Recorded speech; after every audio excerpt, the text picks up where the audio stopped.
Colorado Department of Corrections is reviewing its seatbelt policy after 9 Wants to Know started asking questions about a rollover accident that killed a prison guard and an inmate. 9 Wants to Know investigator Jace Larson has also discovered how that crash could end up costing taxpayers.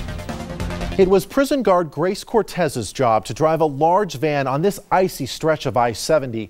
She worked for the private prison company CCA. She was driving when the van rolled. Inside, 9 inmates were riding without seatbelts. The van rollover, is anybody injured? Yes, there's blood all over the door. On one of the snowiest and iciest days of the season, Colorado State Patrol was slammed with accidents. There's people sliding around. Grace Cortez was driving private prisoners from Burlington to Limon. It was pretty crazy on that ride. Kit Cook sat in the back with the other inmates. Their hands were shackled to their waists.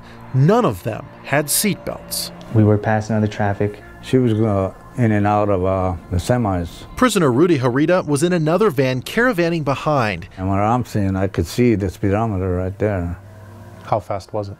It was going between 80 and 85 miles an hour. They were 7 miles from Limon when Cortez lost control of the van and it went rolling. All I hear is metal and glass and people screaming. Cortez died of blunt force trauma. It was pretty graphic. There's a lot of blood in the van. Cook was sitting right next to prisoner Andres Valdez. He died of a severe head injury. I could visually see into his head. A CSP report blames Cortez's inexperience as a driver and also her speed. But the accident raises questions. Why was she sent out on the road in the first place? And why didn't the inmates have any seatbelts? It's icy enough, it's treacherous. It was scary. Oh, Lord have mercy. Should there have been a prison transport in such bad weather? We live in Colorado. We transport offenders almost 365 days a year. Department of Corrections spokeswoman Catherine Sanguinetti says unless roads are closed, prison transports are never canceled. CDOT kept the road open all day.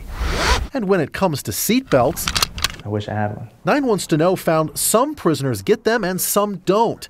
Inmates transferring between state prisons can buckle up, but the state does not require private prison companies to have seatbelts. The van that crashed had none. Would they be safer if they were buckled up? You know, that is something that, because of the accident, any good corrections organization will review their practices. We are talking to the other states. We are looking at what our policies are. We've already done that. 9 Wants to Know called all 50 states. The states in yellow either require that inmates buckle up or give them the option. Colorado and the other states in green don't. We also found this 2002 National Highway Traffic Safety Administration warning about 15-passenger vans and their risk of rollover.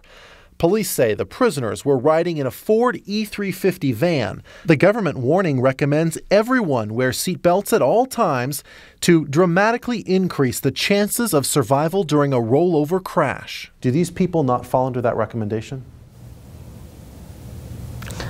Everybody falls under that recommendation. You have the ability to tell a private prison you must use seatbelts when you transfer. Correct, that could be written into the contract. So why hasn't it already happened? At this point, we have never had an accident where an offender has been hurt before. And so, unfortunately, this accident occurred, and it has raised our awareness. It's now been 2 months since the accident, and DOC is still reviewing its policy.